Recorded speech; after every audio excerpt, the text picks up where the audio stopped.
परमात्मने नमः। अथ नवमोऽध्यायः। श्रीभगवानुवाच इदं तु ते गुह्यतमं प्रवक्ष्याम्यानसूयवे ज्ञानं विज्ञानसहितं यज्ञात्वा मोक्षसे शुभात्। राजविद्या राजगुह्यं पवित्रमिदमुत्तमं प्रत्यक्षावगमं धर्मं सुसुखं कर्तुमव्ययम्। अश्रद्धानाः पुरुषा धर्मस्यास्य परन्तप अप्राप्य मां निवर्तन्ते मृत्युसंसारवर्त्मनि। मया ततमिदं सर्वं जगदव्यक्तमूर्तिना मतस्थानि सर्वभूतानि न चाहं तेष्वस्थिता न च मत्स्थानि भूतानि पश्य मे योगमैश्वरम्।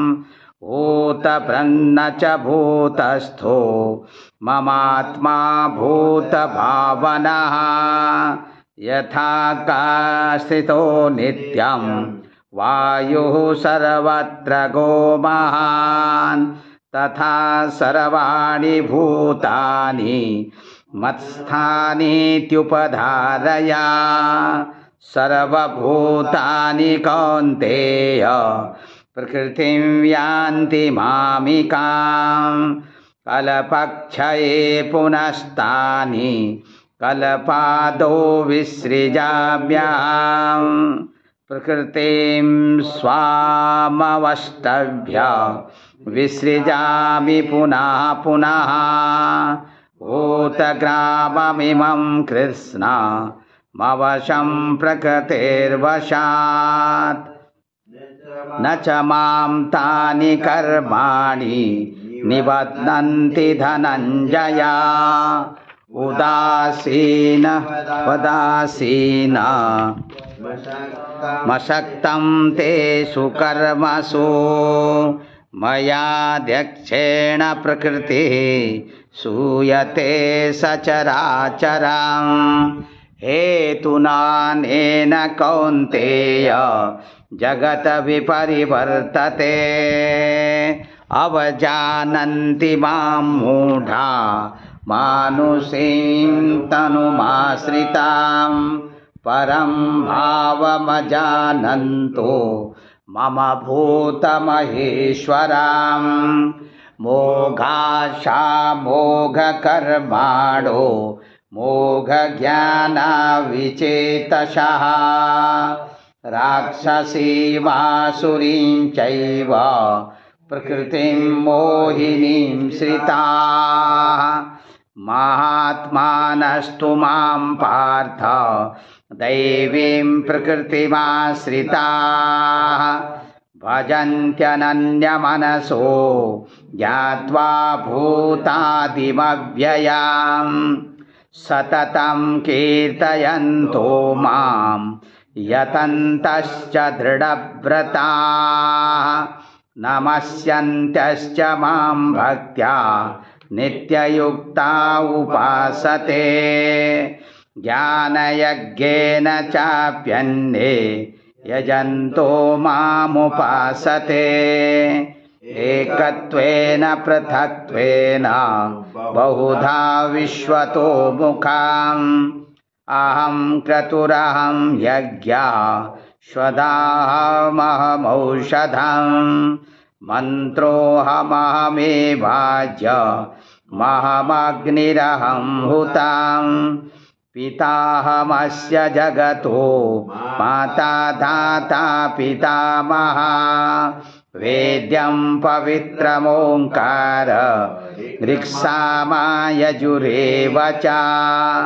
गतिर्भर्ता प्रभुः साक्षी निवासः शरणं सुहृत् प्रभवः प्रलयः स्थानं निधानं बीजमव्ययम् तपाप्यमहमहं वर्षं निगृह्णाम्युत्सृजामि च अमृतं चैव मृत्युश्च सदसच्चाहमर्जुन त्रैविद्या मां सोमपाः पूतपापा यज्ञैरिष्ट्वा स्वर्गतिं प्रार्थयन्ते ते पुण्यमासाद्य सुरेन्द्रलोका मस्रन्ति दिव्यान् दिवि देव भोगान् ते तं भुक्त्वा स्वर्गलोकं विशालं क्षीणे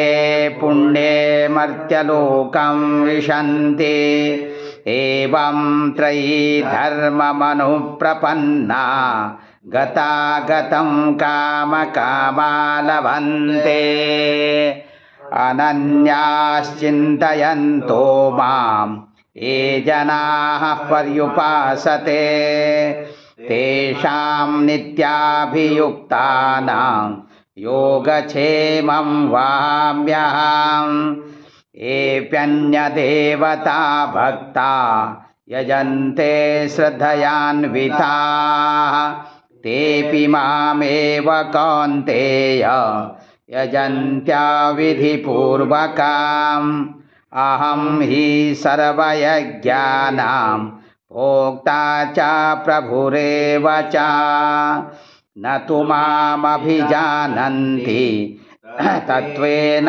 तश्चवन्ति ते यान्ति देवव्रता देवान् पितृन्यान्ति पितृव्रताः भूतानि यान्ति भूतेज्या यान्ति मद्याजिनोऽपि माम् पत्रं पुष्पं फलं तोयं यो मे भक्त्या प्रयच्छति तदहं भक्त्युपहृता मस्रामि प्रियतात्मनः यत् करोषि यदश्नासि यज्जुहोषि ददासि यथा यत्तपश्यसि कौन्तेय तत्कुरुष्व मदर्पणम् शुभाशुभफलैरेवं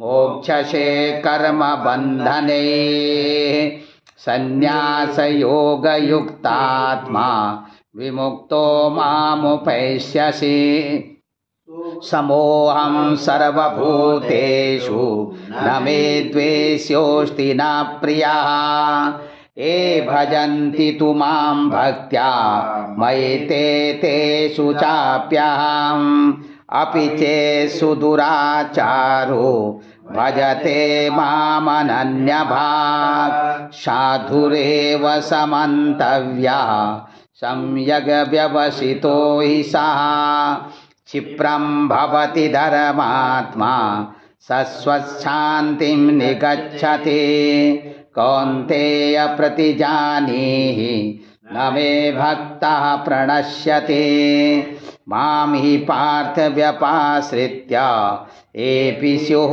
पापयोनयः स्त्रियो वैश्यास्तथा शूद्रास् तेऽपि यान्ति परां गतिं किं पुनर्ब्राह्मणा पुण्या भक्ता राजर्षयस्तथा अनित्यमासुखं लोकमिमं प्राप्य भजस्व मां मनमना भव मद्भक्तो मद्याजी मां नमस्कुरु मामेवैष्यसि युक्त्वैव मात्मानं मत्परायणः। ओम तत्सदिति श्रीमद्भगवद्गीता सूपनिषत्सु ब्रह्मविद्यायां योगशास्त्रे श्रीकृष्णार्जुन संवादे राजविद्या राजगुह्ययोगो नाम नवमोऽध्यायः। हरि ओम तत्सत् हरि ओम तत्सत् हरि ओम तत्सत्।